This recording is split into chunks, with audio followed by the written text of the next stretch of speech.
Halo YouTube, welcome to channel Master Perez. Nah, kembali mau mengulas kelanjutan dari Redmi Note 9 Pro. Kalau kemarin sudah saya komparasi ya, jadi untuk compare dan unboxingnya. Nah, sekarang saya akan mengulas setelah 3 minggu pemakaian. 3 minggu pemakaian ini saya menjumpai dan saya catat, saya pribadi ya, jadi ini mengulasnya ini berdasarkan opini pribadi. Ada 12 kelebihan di handphone yang dijuluki jawarannya 64 megapiksel, dan juga saya menjumpai ada dua, bagi saya memang ada kekurangan dibandingkan kalau saya untuk daily driver dan penggunaan pribadi, kan saya menggunakan yang Xiaomi Pocophone F1. Nah, jadi pengalaman pribadi karena saya menggunakan Poco dan juga sekarang menggunakan yang Redmi. Nah, saya akan mengulas seperti itu. Apa saja? Kita akan ulas yang berikut ini.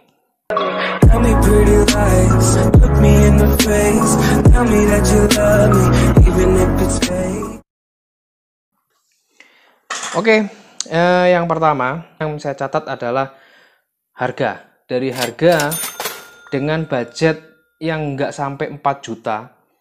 Kemudian itu akan lanjut ke nomor 2-nya dari segi desain. Dari segi desain ini saya menurut pribadi saya itu premium, good looking, menarik, nggak membosankan karena dia kesannya mewah. Kesannya mewah karena di belakang ini dia udah memakai Corning Gorilla Glass 5 ya. Itu juga ada kaitannya nanti di poin selanjutnya ya. Oke. Setelah itu dari desain kita lihat sama-sama opini. Jadi saya akan lakukan social eksperimen di mana saya memperlihatkan kualitas foto dan juga melihat saya memperlihatkan handphone ini ke rekan-rekan kerja saya. Yuk kita simak videonya yang satu ini, opini mereka melihat Redmi ini harganya berapa. Jadi estimasi harga mereka akan melihat pertama first impression aja. First impression melihat handphone ini, kemudian lihat hasil kameranya, kemudian saya sampaikan speknya, estimasi harga handphone ini berapa. Ini dia. Bersama Mas Isa. Oke. Menurut Mas Isa dari build quality bodinya, dari kelihatan desain kameranya, speknya RAM 8GB, internal storage 128, estimasi harga berapa? Estimasi harga 7 juta. 7 juta. Oke. 4 jutaan lah sebenarnya. Nah, penafsiran Anda apakah berubah harga kira-kira? Ya, di kisaran harga antara 4 sampai 5 jutaan. 4 sampai 5 juta. Oke. Soalnya di Xiaomi ini 4 sampai 5 jutaan, teman-teman. Tajam banget. Sangat. Hasilnya sangat tajam. asik ya. Ini terbesar ini sih tajam. Estimasi kalau dari physically, estimasi harga handphone berapa? Bisa di zoom, coba di zoom hasil kualitas fotonya. Wow. 4 juta. Range 4 sampai 5. 4 sampai 5 ya estimasinya ya. Dengan kemampuan seperti itu. Ya 4,5 ya paling. 4,5. Oke. Oke, selanjutnya poin ketiga adalah dari segi baterai. Dari segi baterainya dia udah kapasitas cukup gede ya, 5020 mAh. Ya, poin ketiga. Kemudian poin keempat adalah chargingnya. Dengan baterai yang segede ini, dia disupport dengan adapter yang sudah menggunakan 33 watt udah include dalam pembelian. Jadi seperti ini penggunaannya ya, bisa dilihat sama-sama pada saat pengecasan. Nah, ini saat pengecasannya seperti ini. Kita lihat sama-sama udah turbo. Dia udah pengecasannya udah turbo kayak gini. Charging, jadi misalkan kondisi baterai habis 0 sampai 30 menit pertama dengan menggunakan adapter bawaan itu bisa mencapai 63%. hanya dalam 30 menit. Di compare dengan Redmi Note 8 Pro, sebelumnya saya cek di review-review sebelumnya itu mencapai 39%. Jadi peningkatannya cukup banyak sekali, naiknya 63% sekali charge 30 menit pertama. Poin kelima itu adalah NFC. Nah, sudah support NFC teman-teman. Jadi menggunakan e-tol atau pembayaran e-money yang menggunakan NFC, Anda sudah mendapatkan di handphone ini. Dengan budget yang nggak sampai 4 jutaan, sudah include fitur NFC. Jadi kita tempel e-tol seperti ini, muncul langsung opsi pilihan bank, ya kan? Seperti itu. Kemudian sudah ada IR Blaster, tinggal remote. Jadi banyak yang dulu mengeluhkan handphone kayak misalkan Pocophone ini dengan bisa disebut flagship killer, itu nggak ada NFC, nggak ada IR Blaster. Nah, di handphone ini kita bisa mendapati IR Blaster. Jadi Anda pengen remote AC, bisa remote TV, macam-macam lah. Jadi fungsinya bisa untuk remote ya. Jadi itu nomor 6. Nomor 7-nya adalah dual SIM hybrid. Menurut saya, kenapa? Ya mungkin di merek-merek lain sudah menggunakan dual SIM hybrid, di mana 2 SIM plus memory card. Jadi tray-nya itu agak panjang. Di handphone-handphone lain mungkin sudah ada, karena saya pribadi belum menggunakan yang seperti ini. Jadi ini menjadi opini saya pribadi nilai plus, karena di Pocophone yang sebelumnya ini masih dual SIM card, di mana harus berbagi. Kita harus milih SIM satunya untuk SIM card, yang SIM 2-nya mau pakai SIM atau pakai memory card. Nah, kalau yang ini sudah hybrid. Oke, itu poin ke-7. Yang ke-8 adalah dari silicone case-nya. Nah, silicone case-nya ini menjadi nilai tambah bagi saya pribadi, karena selain dia udah berwarna gelap kayak gini, nah ini yang menjadi nilai plusnya. Dia udah ada penutup untuk port charging di sini. Jadi itu nilai plus. Nomor 8. Nomor 9 itu di layarnya. Ini kalau saya lihat pribadi, di layarnya ini sudah menggunakan IPS LCD. Nah, ini ada kaitannya di belakang karena udah menggunakan Corning Gorilla Glass depan sama belakang, Corning Gorilla Glass 5. Jadi ini cukup menjadi nilai tambah bagi saya pribadi, karena depan belakang sudah menggunakan Corning Gorilla Glass. Kemudian layarnya 6,67 inci, di mana menghasilkan resolusinya itu 1080 x 2400 pixel. Ya. Nilai poin kelebihan, poin ke-10 itu ada di prosesornya. Dibandingkan kompetitor yang juga menggunakan Snapdragon 720 atau ada yang 730 dan sebagainya, itu harga kisaran di atas 5. Bandrol dengan harga di atas 5 dan ini 3,7. Worth it nggak menurut Anda? Ayo, worth it nggak? Ya, itu opini kalian bagaimana? Ya, kemudian poin ke-11 nilai plus saya bagi pribadi, karena pertama, saya benarnya cukup kaget pada saat saya mengantongin handphone ini di celana gabung sama kunci, dan itu saya nggak melakukan dengan sengaja, dan itu di Pocophone sudah saya sering lakukan, dan di Pocophone nggak pernah ada terjadi lecet di layar. Kita bisa lihat sama-sama di layarnya itu seperti ada kayak apa ya, beset atau baret gitu kan. Nah, awalnya nih Corning Gorilla Glass 5 katanya, tapi kok bisa begini?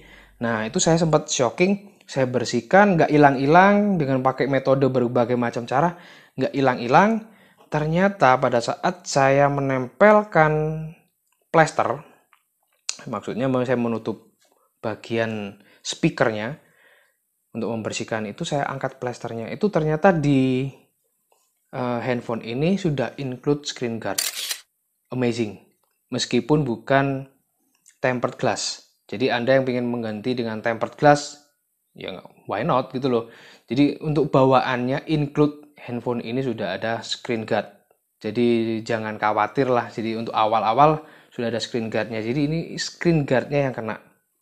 Oke, poin ke-12 yaitu di sisi kamera yang saya akan bahas lebih detail. Nah, kameranya ini sendiri sudah menggunakan 64, jadi kamera utamanya 64 megapiksel. Kita lihat sama-sama ya di bagian belakangnya. Main kamera itu 64 megapiksel dengan bukaan 1,9 f1,9 ditambah dengan kamera 8 megapiksel ultra wide itu f2.2. Kemudian ada kamera untuk makro itu 5 megapiksel dengan bukaan lensanya f2.4 plus ditambah depth sensor. Jadi untuk background blur itu ada, ya samalah kayak di Poco juga ada, cuman hasilnya itu menurut saya pribadi cukup bagus di Redmi. Ya, kita lihat sama-sama untuk pengoperasian fitur-fitur di kameranya langsung. Oke, yuk kita lihat sama-sama. Nah, ini yang menurut saya pribadi di kamera ini memiliki kelebihan. Jadi yang pertama itu kita masuk di bagian short video. Di short video itu ada 2 pilihan menu ya. Di sini untuk yang ini yang pertama di atas dulu. Nah, ini fungsinya ya untuk have fun aja sih.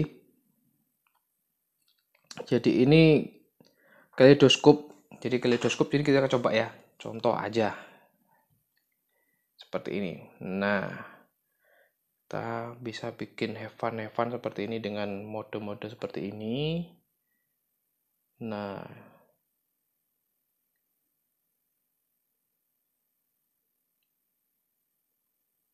kurang lebih seperti itu ya. Itu pun bisa untuk selfie. Nice. Kemudian di slow-mo-nya ini di short video. Short videonya itu ada opsi super slow-mo, slow, regular, fast, sama super fast. Yang ini saya belum jumpai di Pocophone. Jadi fitur kamera yang seperti ini nih menurut saya ada nilai plus ya. Dari kalau kalian mau tambahkan nilai plus, tadi kan poin-poinnya ada 12. Kalau kalian mau tambahkan silakan. Jadi kalau saya menyimpulkan masuk ke kamera, di kameranya ini ada kayak poin-poin kelebihannya masing-masing. Nah, kemudian saya masuk ke fitur yang tidak saya jumpai di Pocophone, jarang dijumpai juga di kamera-kamera lain. Sama-sama mungkin ada mode Pro-nya. Cuman di mode Pro-nya ini, contoh kayak gini ya.